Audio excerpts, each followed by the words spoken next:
Y es un gusto recibir a Álvaro Garcé, asesor en materia de seguridad del candidato presidencial Luis Lacalle Pou. Le damos la bienvenida, un gusto recibirlo.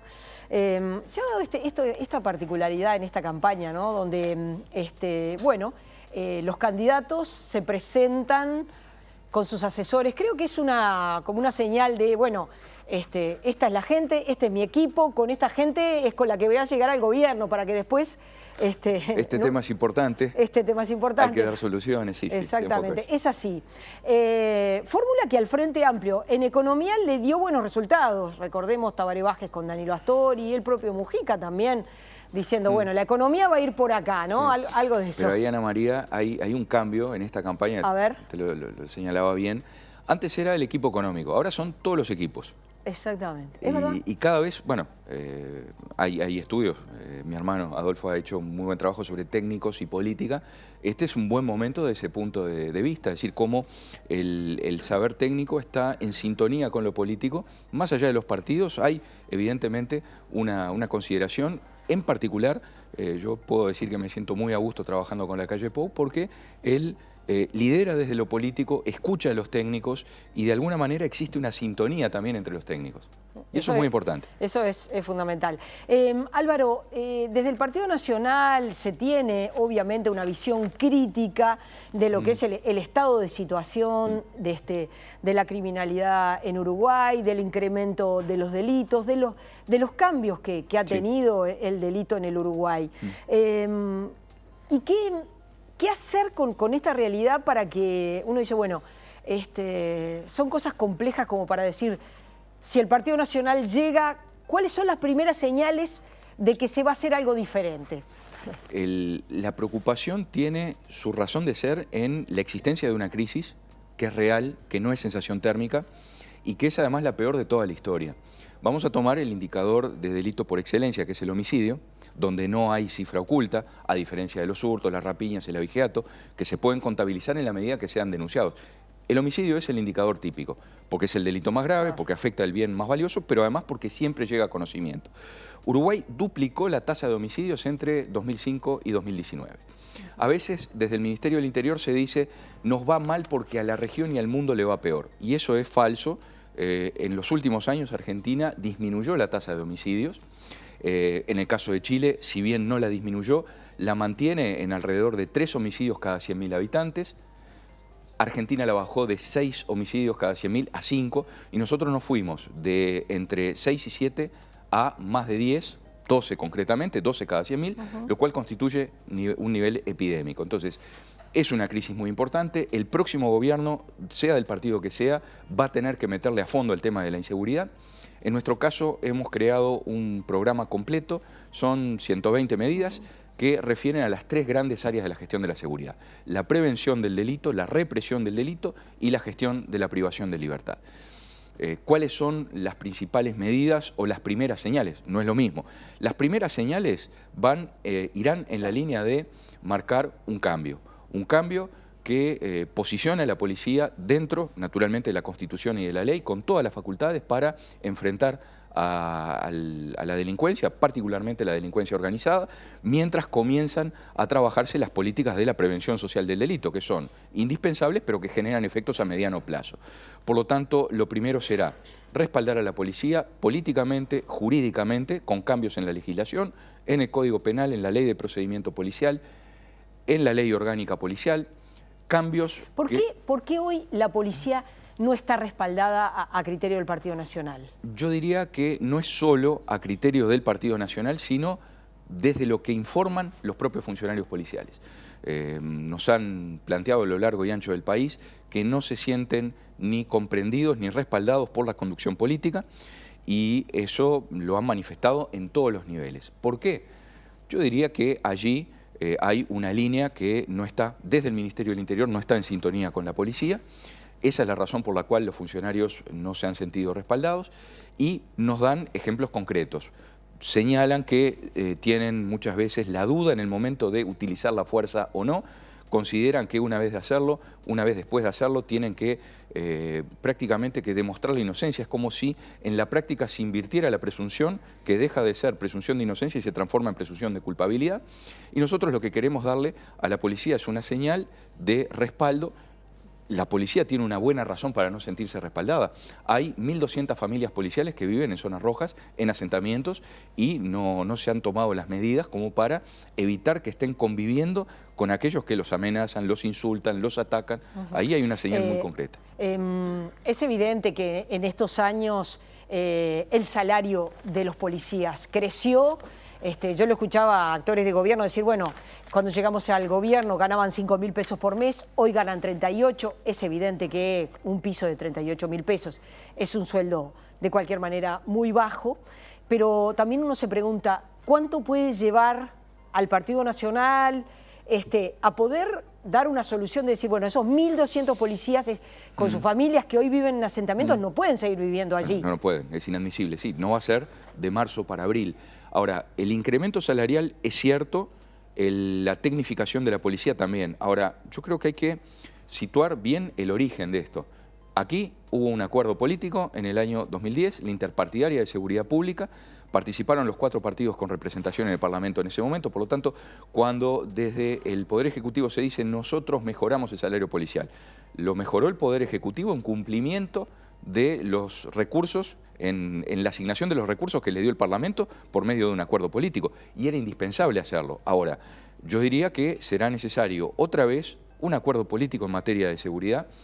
Sinceramente, Ana María, dudo que sea posible con el Frente Amplio, no por excluir a priori a nadie, sino porque vemos que la visión que se ha tenido, las políticas de seguridad en su concepción, es decir, en su diseño, evaluación, ejecución y sobre todo corrección, están radicalmente opuestas a la línea que nosotros creemos que debe seguirse.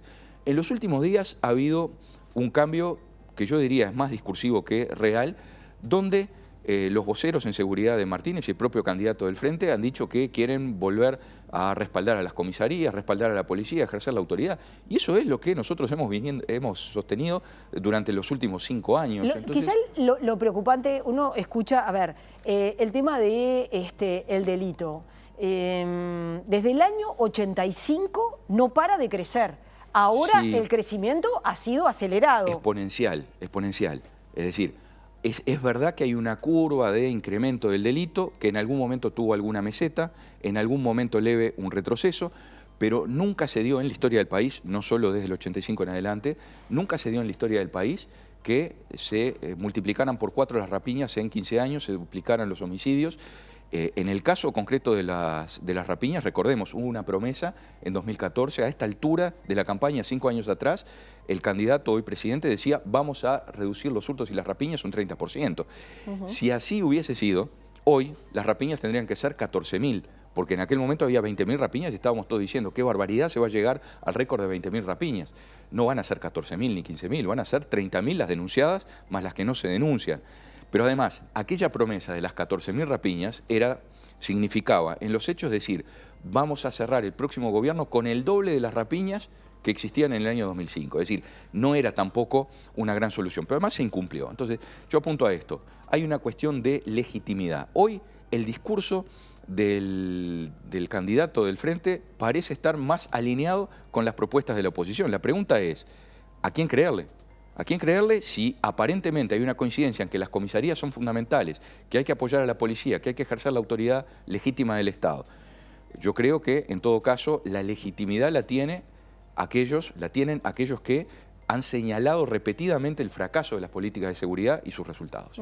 En el caso de gobernar sin mayorías, ¿qué acuerdos en materia de seguridad se puede llegar, por ejemplo, con Manini y Ríos? ¿Hay allí una versión que indica que Manini y Ríos en un gobierno del Partido Nacional podría estar involucrado en áreas de seguridad, en áreas de defensa nacional? ¿Están pensando en referentes de Manini y Ríos para la seguridad o para la defensa? ¿El Partido Nacional está pensando en eso?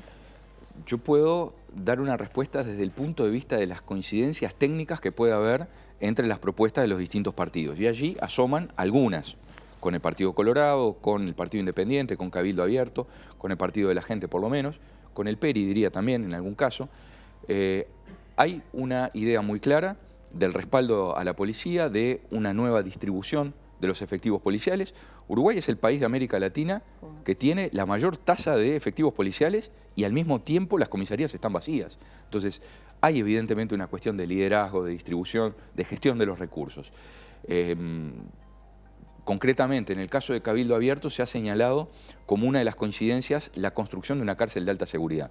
Sin duda que es una coincidencia, pero en realidad la coincidencia es con todo el espectro político, porque la construcción de una cárcel de alta seguridad estaba en el documento de consenso del año 2010. Lo que pasa es que no se cumplió.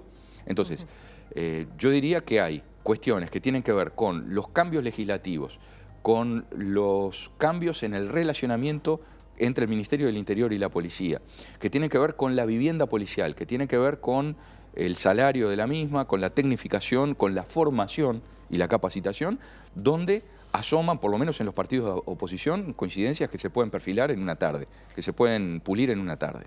En el caso de lo que plantea Jorge Larrañaga, Pablo da Silveira me dijo que él personalmente no iba a colocar la papeleta, que él no estaba de acuerdo con esta reforma. En su caso, ¿usted va a incorporar la papeleta a su voto? No voy a votar la reforma, pero somos un partido de gente libre y por lo tanto no nos molesta que otros compañeros lo hagan de esa manera.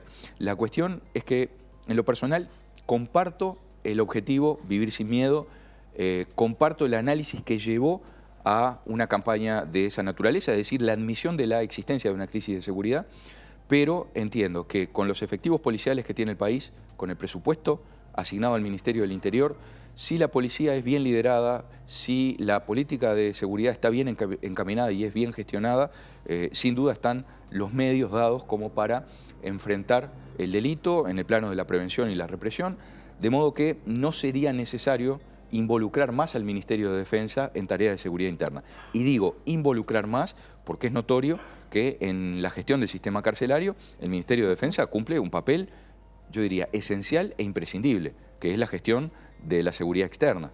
No creo que nadie pueda renunciar en el corto plazo a ese apoyo. En este momento está planteada, mediante una ley, el despliegue en la frontera y eso no se ha cumplido. Entonces, cumplamos primero lo que le asigna la ley y después, en todo caso, veamos qué otras tareas se pueden cumplir en forma de colaboración. Creo que en el plano de la inteligencia del Estado tiene que ser coordinada, ya sea del Ministerio del Interior o del Ministerio de Defensa. Entonces, y hay una necesidad de hacerlo para enfrentar el crimen organizado. En el caso de los allanamientos nocturnos, hay quienes dicen, bueno, la Constitución lo que plantea es que el hogar es un lugar inviolable, pero no plantea nada respecto... Ahora, un hogar donde funciona una boca de pasta base... Sí, una casa abandonada durante el día y que en la noche funciona como... Bueno, ¿eso se puede considerar un hogar? Bueno, está muy bien, la pregunta está muy bien. Es realmente un hogar, porque la razón de ser de la protección constitucional es al hogar, a la familia, al ciudadano honesto. Cuando tenemos una casa que está deshabitada durante el día y que en la noche es el centro de distribución, ahí evidentemente cabe en duda si está amparado en la protección constitucional. Por lo pronto, e independientemente de lo que vote la ciudadanía, nosotros estamos proponiendo agregar un numeral al artículo 35 de la Ley de Drogas, la Ley de Estupefacientes 14294, donde se prevé como agravante especial de todos los delitos de narcotráfico la utilización de una finca, es decir, que por el solo hecho de utilizar una vivienda, esté abandonada o no, que eso constituya un agravante. Naturalmente que no es lo mismo que un allanamiento, porque el allanamiento le daría a la justicia la posibilidad de intervenir en la noche. Aquí, Ana María, hay una cuestión muy clara: si la ciudadanía vota, el Poder Judicial tendrá una facultad que utilizará o no y se verá en qué medida lo hará. Aquí es una norma facultativa que le da una posibilidad.